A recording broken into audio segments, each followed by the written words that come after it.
भक्तों, ओम नमः शिवाय, श्री शिवाय नमस्तुभ्यम, जय श्री महाकाल। जी हाँ भक्तों, आप सबको भी पता होगा कि कल मतलब 19 अगस्त को क्या है, रक्षाबंधन का महापर्व है। हिंदू धर्म का और सनातन धर्म का बहुत ही बड़ा त्यौहार है रक्षाबंधन।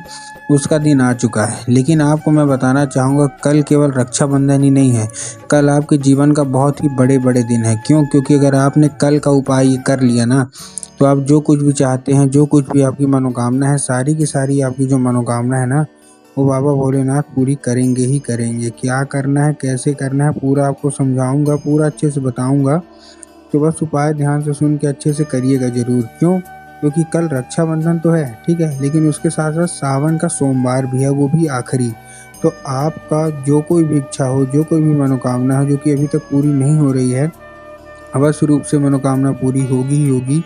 क्या करना है, कैसे करना है, पूरा आपको समझाने वाला हूँ। तो बस उपाय ध्यान से सुन के अच्छे से करिएगा जरूर। देखिए, पूज्य गुरुदेव की जो कथा होती है, जैसे कि आपको पता है कि पूज्य गुरुदेव की कथा में लाखों की भीड़ आती है। आप सबने देखा होगा, सुना होगा, ठीक।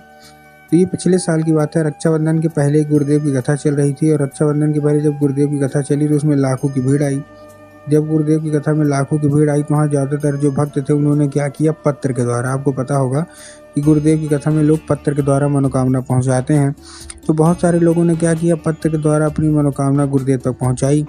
अब जब गुरुदेव के पास पत्र पहुँचा और गुरुदेव ने पत्र पढ़ा, तो वहाँ गुरुदेव ने देखा कि ज़्यादातर जो भक्त है ना, क्या है, जो ज़्यादातर भक्त हैं उनकी केवल और केवल एक ही मनोकामना है। क्या मनोकामना है? कि जो रक्षाबंधन के पहले तक जो बहनें हैं उनको अपने भाई के लिए कोई ना कोई मनोकामना है। किसी की कर्जा मुक्ति की मनोकामना है, किसी की धन प्राप्ति की मनोकामना है, किसी की कोई और, किसी की कोई और, मतलब तरह तरह की मनोकामना है। जब गुरुदेव से उन्होंने मतलब पत्र लिख के गुरुदेव तक पहुंचाया और गुरुदेव ने पढ़ा, तब गुरुदेव ने देखा कि बहुत सारे लोगों की अलग अलग मनोकामना है। तब गुरुदेव ने 2 से 3 उपाय बताए और कहा केवल और केवल ये उपाय कर लेना, तुम्हारी जो कोई भी इच्छा है, जो कोई भी मनोकामना है ना, बाबा भोलेनाथ अवश्य रूप से पूरी करेंगे ही करेंगे। जब गुरुदेव ने उपाय बताया तो लोगों ने जा जाके इस उपाय को घर में करना शुरू कर दिया। अब जैसे ही लोगों ने जा जाके इस उपाय को घर में करना शुरू कर दिया, वही लोग गुरुदेव की कथा में मात्र 1 से 1.5 महीने के बाद वापस आए। अब जब वही लोग गुरुदेव की कथा में वापस आए तो उन्होंने क्या किया, फिर से एक बार गुरुदेव को पत्र लिखा। लेकिन इस बार का जो पत्र था ना, ये गुरुदेव को धन्यवाद के रूप में पत्र था कि गुरुदेव धन्य हो आपका, आपके द्वारा बताया गया उपाय हमने कर लिया है। हमारी सारी की सारी जो इच्छा थी, सारी की सारी जो मनोकामना थी, वो पूरी हो गई है। आपने जो बताया था हमको सब मिल चुका है, आपका कोटि कोटि धन्यवाद। तो देखिए, जो लोग भी मेरी अभी आवाज़ सुन रहे हैं ना, अगर आपको भी जानना है कि आखिर ऐसा कौन सा उपाय है जिसको करने मात्र से लोगों की इच्छा मनोकामना पूरी हो जाती है, तो चलिए हम बताते हैं आपको आज की इस वीडियो के माध्यम से कि आपको करना क्या है। तो बस उपाय ध्यान से सुन के अच्छे से करिएगा ज़रूर। लेकिन उससे पहले चैनल पे अगर पहली बार आए हैं और आवाज़ मेरी पहली बार सुन रहे हैं तो वीडियो कर दें लाइक और चैनल को भी कर लें सब्सक्राइब, ताकि पूजनीय पंडित प्रदीप जी मिश्रा के रोज़ नए नए उपाय जो कि मैं उनकी कथा से सुनता हूँ, श्रवण करता हूँ, सबसे पहले मैं आपको प्राप्त करा सकूँ, ठीक। तो देखिए, जो हमारा सबसे पहला उपाय है, ये उपाय है काहे का, जो हमारा सबसे पहला उपाय है वो रक्षाबंधन का है। जो बहनें हैं अपने भाई के लिए मनोकामना मांगना चाहती हैं, उनके लिए ये उपाय है। इस उपाय में आपको ध्यान से सुनना है। आपको एक लाल धागा लेना है और लाल धागा के ऊपर आपको क्या कर देना है, लाल धागा आप लेंगे, लाल धागे के ऊपर आपको हल्दी का लेपन कर देना है। क्या कर देना है? हल्दी का लेपन कर देना है, ठीक। कर दिया हल्दी का लेपन। अब हल्दी का लेपन करने के बाद आप पहुंच जाइए सीधा सीधा कहाँ, शिव मंदिर। अब जैसे ही आप शिव मंदिर पहुंचेंगे, शिव मंदिर पहुंचने के बाद आपको करना क्या है, जैसे आप शिव मंदिर पहुंचे, शिव मंदिर पहुंचने के बाद आपको दक्षिण दिशा में खड़े होना है और उत्तर की ओर अपना चेहरा कर लेना है। अब देखिए, दक्षिण और उत्तर में ना बहुत सारे लोग कंफ्यूज होते हैं कि दक्षिण क्या है, उत्तर क्या है, हमको थोड़ा साफ साफ बताओ। तब गुरुदेव ने साफ साफ बताया है कि आप जिस भी शिव मंदिर जा रहे हैं, उस शिव मंदिर का जिधर साइड जलाधारी हो, आपको अपना चेहरा उधर साइड करके खड़े हो जाना है, ठीक। खड़े हो गए। खड़े होने के बाद आपको एक नाम लेके, महादेव का कुंडकेश्वर महादेव है, उन्हीं का नाम लेके, उन्हीं का स्मरण करके अर्पित करना है और बाबा से उसको औषधि के रूप में मांगना है कि बाबा कृपया करके हमको इसको औषधि के रूप में प्रदान करिए। हम मतलब बहुत ज़्यादा परेशान हैं, हमारा जो मतलब कुछ भी आप मनोकामना मांगना चाहते हैं अपने भाई के लिए, तो आपको क्या करना है, मांग लेना है। अब 5 मिनट तक आप खड़े रहिए, फिर आपको वही उठाना है, क्या आपने जो धागा डाला है ना, वही उठाना है और वही उठा के ले आना है घर, और अपने भाई के क्या करना है, हाथ पे कलाई पे उसको बांध देना है। पूज्य गुरुदेव कहते हैं उस धागे के जरिए स्वयं मतलब जो होते हैं बाबा भोलेनाथ वो आ जाते हैं और आपकी सारी की सारी इच्छा मनोकामना अवश्य रूप से पूरी होती ही होती है। ठीक, ये था कौन सा पहला उपाय।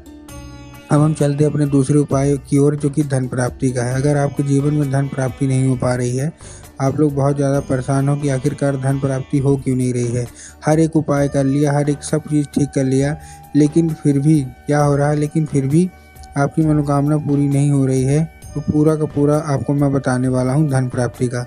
इस उपाय में आपको लेना क्या है, क्योंकि सावन सोमवार भी है तो इस उपाय में आपको ज़रूरी है करना। आपको करना क्या है इस उपाय में, देखिए इस उपाय में आपको लेना है केवल और केवल आपको क्या लेना है, 1 लोटा जल, 7 बेलपत्र और 2 से 3 बूंद गंगा जल। फिर से बता रहा हूँ क्या क्या लेना है, 1 लोटा जल लेना है, 1 लोटा जल के साथ साथ आपको क्या लेना है, 7 बेलपत्र और 2 से 3 बूंद गंगा जल। ठीक, ले लिया आपने।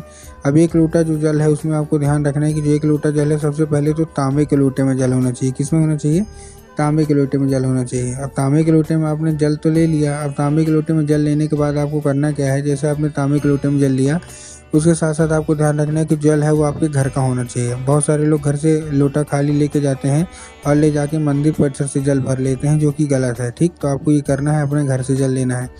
अब उसमें 2 से 3 बूंद गंगा जल डाल लीजिए। डाल लिया, गंगा जल डालने के बाद आपको करना क्या है, जैसे आपने गंगा जल डाला, गंगा जल डालने के बाद आपको 2 से जो 7 बेल पत्र है उसमें आपको ध्यान रखना है कि बेल पत्र कहीं से भी कटा फटा नहीं होना चाहिए, कहीं से भी खंडित नहीं होना चाहिए। और बहुत सारे लोग तो बेल पत्र लेने में ये भी गलती करते हैं कि वो क्या करते हैं, वो एक पत्ती को ही बेल पत्र मान लेते हैं, जो कि पूर्णतः गलत है। लेकिन आपको भी पता है कि एक पत्ती के तो कोई बेल पत्र होता नहीं है, 3 पत्ती मिलके जो बेल पत्र बनती है वही बेल पत्र आपको लेना है। ठीक, ले लिया।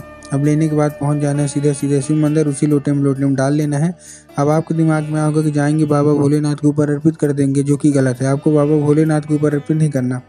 आपको नंदी है ना, नंदी के आगे का एक पैर होता है जो कि उठा हुआ होता है, तो आपको नंदी के उठे हुए पैर में आपको नंदीश्वर महादेव का नाम लेके चुपचाप अर्पित कर देना है बस। पूज्य गुरुदेव कहते हैं कि अगर आपने इतना ही कर लिया तो अवश्य रूप से नंदी मनोकामना पूरी करेंगे ही करेंगे। ये था हमारा दूसरा उपाय। अब हम चलते हैं अपने तीसरे और आखिरी उपाय की ओर। ये उपाय कर्जा मुक्ति का उपाय है। अगर आपके जीवन में कर्जा बहुत ज़्यादा बढ़ गया तो आपको कर्जा मुक्ति का ही उपाय करना है। अब देखिए इस उपाय में आप करेंगे कि आप 1 लोटा जल वो मतलब एक आप कटोरी दूध ले लीजिए और 1 कटोरी दूध लेके आपको कहाँ पहुँचना है, बरगद के पेड़ के नीचे। जी हाँ भक्तों, शिव मंदिर नहीं जाना, बरगद के पेड़ के नीचे पहुँचना है। अब जैसे आप बरगद के पेड़ के नीचे पहुँचेंगे आपको 3 बार परिक्रमा करनी है बरगद के पेड़ की। और आपको क्या करना है, बरगद के पेड़ की जड़ में आपको एक नाम लेके, बटकेश्वर महादेव का नाम लेके आपको चुपचाप क्या कर देना है, आपको अर्पित कर देना है। और जो जितना भी कर्जा होगा सारा का सारा आपको बोल देना है। पूज्य गुरुदेव कहते हैं कि अगर आपने कर दिया तो बटकेश्वर महादेव अवश्य रूप से जो भी इच्छा मनोकामना है ना वो पूरी करेंगे ही करेंगे। ठीक है, तो ये था हमारा आज का आखिरी उपाय। उम्मीद करता हूँ आज के सारे उपाय समझ में आ गए होंगे।